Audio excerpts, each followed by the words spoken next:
Hello ladies and gentlemen, this is Bryant from SFOT Source, your premier unofficial guide to Six Flags Over Texas. We are finally back at Six Flags, and the purpose of this video today is to show you guys everything that's happening with Fright Fest this year, and to kind of give you tips and my opinions and all of that. We're also going to see how far along they've come on decoration. I think that could be a little interesting. And we'll discuss the new Harley Quinn ride, and we'll also discuss the old Harley Quinn ride that is here, and I'll kind of talk about what I think is going to happen with that. And yeah, it's going to be a good visit. The weather is fantastic, low 80s right now. Thoughts and prayers go out to our friends on the East Coast. I hope you guys are staying safe. I know a few of you guys watch our videos, so please be safe. We need to keep you around. Yes. All right, I'm going to show you guys a map that I've created. So you can see on this map, we have all of our scare zones, haunted houses, and live shows right here. I'm going to show you guys all of this stuff today. If you want to look at this map some more, you can check it out on our main website, sfotsource.com. We have a whole Fright Fest guide on there, so check that out. All right, guys, time to go into the park. Right inside of front gate is actually a very hoppin' place for Fright Fest. You can see we already have some theming here in the flower beds. You have this steel and stonework going on. This is for the Biomech Sector scare zone. I don't know if this shows up on the camera, but the fountain is also dyed red right now. So this is where the Biomech Sector scare zone is, and basically what this is a steampunk themed kind of scare zone. We're gonna wind around here to Silver Star Carousel Stage. You can see they have this facade up, and there are actually 3 different shows that happen up here. So you'll have the Awakening, which happens at around 7 p.m. each night, and that is where all of the monsters that are in the scare zones come out. They kind of terrorize this area for a while, so if you don't like monsters, this isn't the place to be. You can also see Dead Man's Party up here, which happens on multiple stages, so I'll show you the other stage later. And then you have Final Freakout, which is at the very end of the night, and that's a closing show. Fun little show. Definitely recommend you at least check out Final Freakout. But this area is coming along really nice. They still have a lot of work to do. I think we'll have more theming up here eventually. Walking through the Mexico section, you can see a lot of cobwebs are starting to creep up on random structures out here. I actually really like these cobwebs. As we wind through Mexico towards the Texas section, this is where Casa de los Vampiros scare zone happens. So they probably don't have a lot set up. There wasn't a lot to this scare zone, and I think one of the reasons is because there's so much foliage over here. But you can see we still have some spider webs happening. Normally they set up little walls and the monsters hide behind there, so it'll probably be that same kind of deal this year as well. It's a fun little scare zone. It's definitely one of the smaller ones, so just keep that in mind when you're over here. This is one of the newer ones, doesn't have as much theming, but it's still very fun. We're taking this pathway towards Titan, and Sidewinder is one of the haunted houses. Now, keep in mind, this is the only thing that is over here Fright Fest related, so it's a little out of the way. This is the Zombie Infestation haunted house. So here's Titan over here. You come like you're going to Titan, and this gate will be open, and you can see up there is the Zombie Infestation tent, which looks a lot better than it did last time we were here. There's a little more theming going on around the front. So this is one of your haunted houses, and just keep in mind this is kind of out by itself here on the edge of Texas. We've taken this Titan pathway to see this other haunted house, so what I'm gonna do now is actually kind of backtrack a little bit, go back up into the Texas section, and show you guys what's happening in the Texas section. As you can see, more cobweb goodness happening over here. Now if you come around by where Rodeo is, this is the pathway towards Gold River Adventure. Here's the entrance to Piggy's Bloodshed. This is probably my favorite haunted house here. It's kind of got the most detail. It's pretty good. It's not very old, it's a few years old, but I expect it to be completely the same.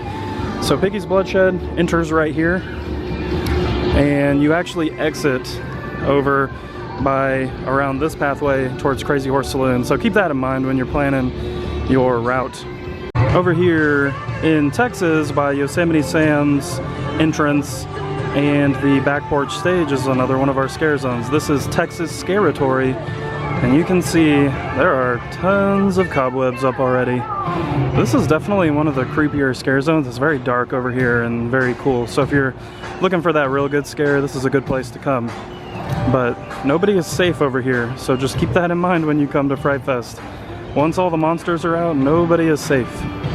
You can see we already have some posters out for the new Harley Quinn Spinsanity ride that's coming next season. Now when you're in the Texas section, you may notice that there are Christmas lights under the Halloween theming. And before anybody gets all worked up over it, just keep in mind they have 2 weeks to get ready to strike all of their Fright Fest stuff, put up all of the holiday in the park stuff, and this park does a lot of lights.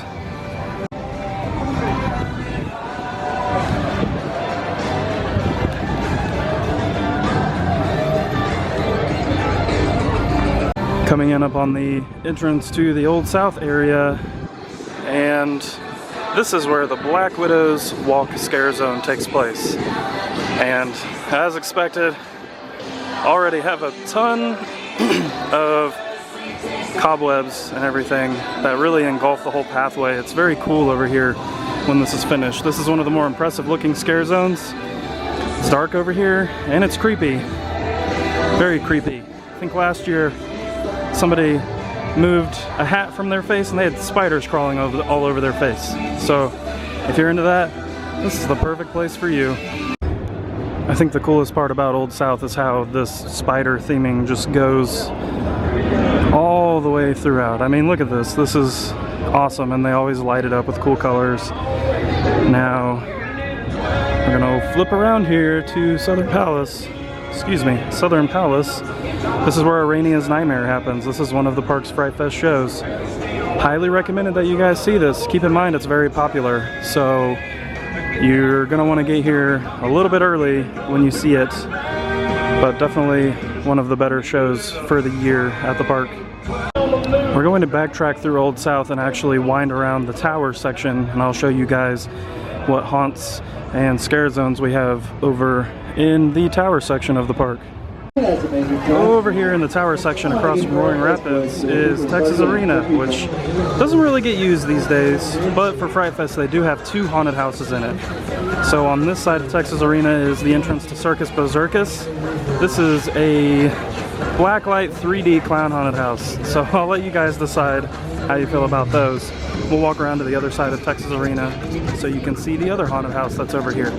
So if you wind around Texas Arena over here, right across from Caddo Lake Barge, we have the entrance to Cadaver Hall Morgue.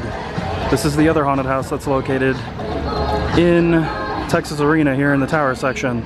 These are definitely 2 very fun haunted houses. I would recommend you check them out. Alright folks, for lunch we took a little detour, stopped over here at Newmans Cafe in the tower section here by Superman, if you can see it through the trees. And I got a corn dog and curly fries. I just want to say that that is probably the freshest corn dog and french fries I've had at this park in a long time. Super delicious, and I got pretty solid service at Newmans as well. The employees were very nice and responsive. And I'm sitting here eating my meal, and there's an employee cleaning the tables over here, and she goes, "Do you want to move to a cleaner table?" Wow, okay. That's awesome. I'm glad that the employees are having a good day today. Another thing I want to point out, when I was in line at Newmans, they have the large ices on the snack pass for the dining pass now. So if you like that icy, you can get a large one now. Alright guys, we're going to go check out the rest of the scare zones, haunted houses, and a little more show stuff. We'll also go check out Harley Quinn. Let's go! We backtracked from Newmans a little bit and we're back over by Caddo Lake Barge here in the tower section. But this pathway right here is actually the Voodoo Swamp scare zone. They have the huts up. The huts have been up all season though, so not much progress has been made over here, but keep in mind we still have about 2 weeks. I'm not going to walk through here with the camera because the misting fans of death are on. We made our way into the Boomtown area. Not much going on. They have this little deal, and they have another one over here.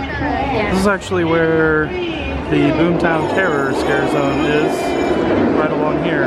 So still a little work to do, but you know, they still have 2 weeks. They have changed the light bulbs over here at Dry Hole Charlie's, so there's a little bit of something going on there. We're over here by Batwing in Gotham City, and this is where our final haunted house is located. This is Blackout. This is the haunted house that's completely in the dark, and in seasons past you actually have to all hold onto a rope. Your whole group holds onto a rope so that you can get through there safely. Pretty interesting and simple concept for a haunted house. Some of these aren't even misters anymore, they're straight up shower heads. People just getting soaked over here. We're gonna take a break from our Fright Fest stuff for a second while we're here in Gotham City and talk about the 2018 edition of Harley Quinn Spinsanity. As you can see, this ride is still called Harley Quinn Spinsanity. Now, a lot of people are really freaking out over this, and I don't think it's a big deal. I'm not sure what's going to happen to this ride. It's either going to be rethemed or it might be taken out. This is an older ride. If you watch our info vlogs, I've talked about that before, but hopefully they just retheme it because it is a fun little flat ride, and you can see it's still fairly popular. It's not a very busy day, but this ride definitely has a lot of people on it. Let's head over to Joker and I'll show you where I anticipate the new Harley Quinn going. This is the expected area that Harley Quinn is going to be installed, probably in this little area behind these stands. Luckily, these stands that they installed are very movable. So this is where we'll expect to see the new ride, right here next to the Joker. And that's just according to the rendering, so if anything changes, we'll let you know about that. Right next to Riddler Revenge is Gotham City Stage. This is where you can also catch Dead Man's Party if you don't catch it up at the front. This is probably a potentially better place to see it just because you're not dealing with incoming and outgoing traffic at front gate. Now this whole area in front of Looney Tunes Mall is where the final Scare Zone Freaktown Sideshow will be. It is right across from Bugs Bunny Boomtown, so I can understand why they don't have any of this out yet. A lot of clown-like stuff. They do have some lights up on the building, but other than that, we're still waiting. Now, speaking of Bugs Bunny Boomtown, they do children-friendly things here during the day. There's karaoke and trick-or-treating, and they also have some Halloween-themed dance parties. So before the sun goes down, there are a few kid-friendly events out here. Alright folks, that's going to wrap up a rather brief visit here to Six Flags Over Texas. I just thought, you know, I couldn't go to the park to give a Fright Fest rundown for Six Flags Fiesta Texas, but why not do it for Six Flags Over Texas? And we did! So hopefully you guys got some information that you were potentially looking for. If you have any questions about Fright Fest or the park in general, you can ask in the comments below. If you go to our main website, there's a whole Fright Fest guide. I've put the link to that in the description below, and that'll give you even more of a rundown of what's happening than what you just got in this video. Now, just a few tips and tricks, or I guess, you know, rules. I don't know. Here's just a few things that you need to know about Fright Fest. The event runs from September 23rd through October 31st, so you have quite a bit of time to come check it out. It does kind of seem like it expands little by little each year. Fiesta Texas definitely really expanded theirs this year. Now, one thing I will say, the earlier you come, if you come in September, beginning of October, in the past, the earlier that you come, the less busy and crazy it is out at the park. So keep that in mind if crowds are something you try to stay away from. Now, the haunted houses that I showed you, those are an extra charge. So it's usually in the between the $20 and $30 range. I think like $25 to get an unlimited wristband. Now you can buy the haunted houses separately, but it's really not worth it. Just get the wristband and do all of them unlimited for your whole day. They do offer if you have a season pass type of situation where you can pay a little extra and have unlimited haunted houses for all of your visits at Fright Fest. Now for me, because they do cost money, there are different tiers. So you can actually purchase a more expensive option, which is kind of like a flash pass for haunted houses. I highly recommend it. I did it a couple years ago. I didn't do it last year, but it really helped us get the haunted houses in, get all of the shows in, get some rides in. If you only have one visit out here and money's not an issue for you, then that is definitely the way to go. Now, all of the scare zones I showed you, those are just public areas in the park. You don't have to pay extra to go through those. And a lot of people think that the scare zones are enough for them. So if you think that just the scare zones are good enough for you as far as scare entertainment goes, then it's a great free option. You don't have to pay anything extra. They're just out in the park.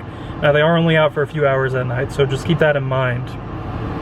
The shows they're the same shows. This park kind of just does that. Now, there's not necessarily anything wrong with that for Fright Fest. The show lineup that they have is pretty solid. The one show that I recommend you see is Arania's Nightmare. That's been going on for a long time here. It's a big favorite show for a lot of guests. It's very entertaining, so make sure you check it out. Now, I'm sure some of you are thinking, hey, when is the best time to actually come during Fright Fest? Well, just based off of my experience, they are open a few Fridays and Thursdays this year. Now, they did the Fridays last year. I don't remember if they did the Thursdays. However, the Fridays were very pleasant.